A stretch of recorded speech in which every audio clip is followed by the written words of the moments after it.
our next guest is our go-to guru for all things related to money, and today she's gonna teach us something we all wanna learn, how to get more of it in your pocket from your job. That part. Please welcome back to the show, Tiffany The Budgetnista Aliche. Hi. Hey, Tiffany, it's always so good to see you. Tiffany, let's get right into it. What is the best way to approach your boss to ask for a raise?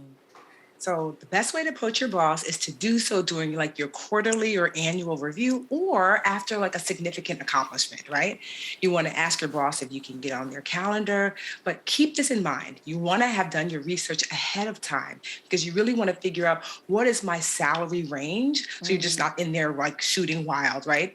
And also remember, this is a collaboration and a conversation. Both parties really need to leave with value. So you can ask things like, can we talk about some of my duties and my job description so I can get a clear indication of like what I should be making comparable to this market? Also, you want to make sure that you ask your manager, how is my pay determined? And ask how you can do things differently to land a promotion or raise. Oh, wow. Very good point. What are some tips and tools we should know about when it comes to negotiating a raise? So, girl, so this is my favorite. I tell people all the time, keep yourself a brag book. Brag on yourself. I like to call mine the Go Me file, right? Because every time I write something down, you write Go Me and you did something awesome. So it can be like a book, like I love a good notebook. It can be an email chain you send to yourself, a digital folder, a digital file. It's a running list of your wins. You want to make sure that it's well documented. You want to include things like improvements you've made to like the workflow, the budget, company culture, anything that you've done to help make the company better. Yes. So you really want to like quantify also too. Like, so it's not just enough to say I did a great job, but how directly or indirectly did you make the company money or save the company money? So you can have conversations like, hey, last year I made the company $50,000 and that's why I'm asking for the $7,000 raise. Wow. You know, Tiff, how do you know that you're getting a fair salary?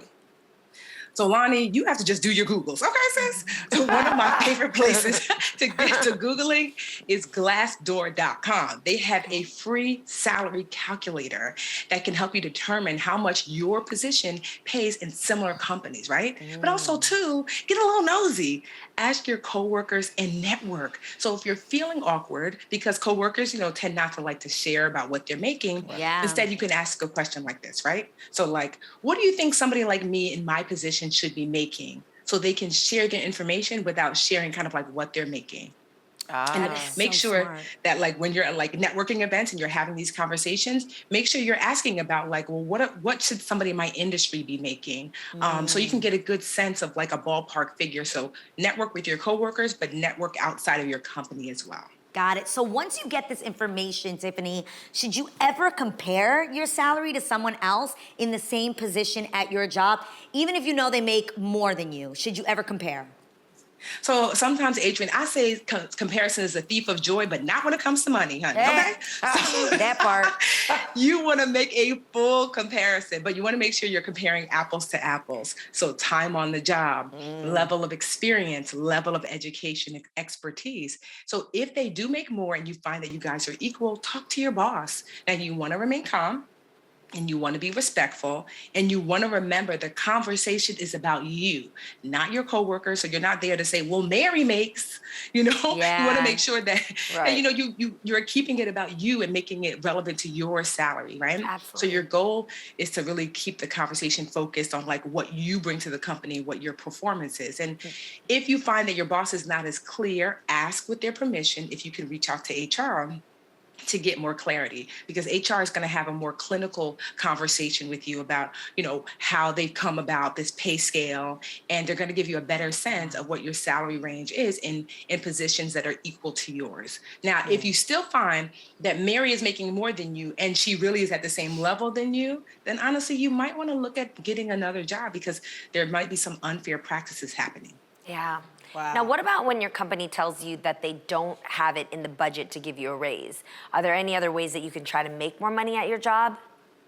Absolutely. Jeannie, here's the thing. Some companies don't. Like I've run a business for a number of years, and there's times we were a small business. We didn't have the money. So instead, you can try to negotiate for more benefits, Negotiate for a different job title that's going to teach you the skills that you're going to need for a higher paying job down the line.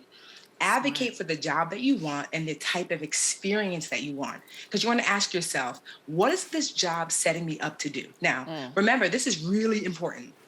Your lifetime earnings is tied more to your career trajectory, like the job title, than it is for your ability to earn a little bit more money this year. So get that job title. And lastly, if the company doesn't have the money to sustain a raise, like I often did when I first started my company, ask for a bonus. I was able to do that. That is also an option. Okay, I want to know this, but what if you are turned down for the raise? Then what? So Garcelle, if the answer is just no, then you're gonna ask why. You are free to ask why, right? You could ask things like, I really love to get a better understanding of why my request wasn't granted. Is there something that I can do more of? Ask if you can continue with ongoing check-ins, right?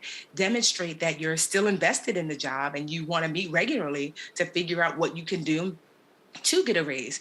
This is going to show your manager that you're invested in the job and that you really do want to stay here and that you're not letting rejection go to your head, right? Now, if still it's no matter what, it is the great resignation right now. People are leaving jobs in mass and there are so many open positions. Sis, it might be time for you to step on out there and find you someplace else. Tiffany, thank you so much for dropping knowledge today. We always learn so much when you stop by. Now, don't forget, Tiffany's book, Get Good with Money, is available wherever books are sold. Get that book.